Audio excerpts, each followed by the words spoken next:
Hello everyone, deer daily ব্লগে সবাইকে welcome. আজকে ডে 3 আর চেন্নাইয়ের একটা বড় মার্কেটে যাওয়ার জন্য আমি কিন্তু বিকেলবেলায় রেডি হতে বসে গিয়েছি। আর এখানে রেডি হতে না হতেই দেখো আমার বাবার কী অবস্থা। চেন্নাইয়ের ফুল লুক দিয়ে কিন্তু রেডি হয়ে বসে আছে যাওয়ার জন্য। যাই হোক, আজকে আমিও ভাবলাম চেন্নাইয়ের কিছু লুক দেওয়া যায়, তো আমরা তিনজন রেডি হয়ে গেছি। আর দেখো এই যে আমি, দিদি আর মা রেডি হয়ে বেরিয়ে পড়লাম। হোটেলে এসির মধ্যে থাকার ব্যাপারটা একরকম, আর বাইরে বেরিয়ে এই গরমটা সহ্য করাটা একটা আলাদাই রকম।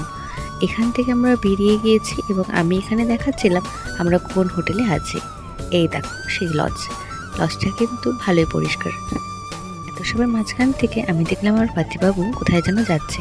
এই দেখো পাশের বাড়ি একটা ফুল গাছ থেকে একটা ফুল পেড়ে নিয়ে এসছে। তারপরে দেখলাম সেটা আমার জন্যই।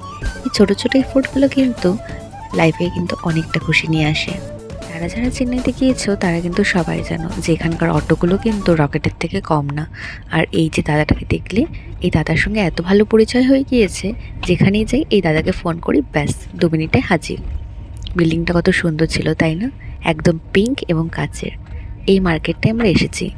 এই মার্কেটে এসে কী কী কিনলাম, কী খেলাম, সব কিছু তোমাদের সঙ্গে পরের ব্লগে শেয়ার করবো। দেখা হচ্ছে নেক্সট ব্লগে, ততক্ষণ টাটা।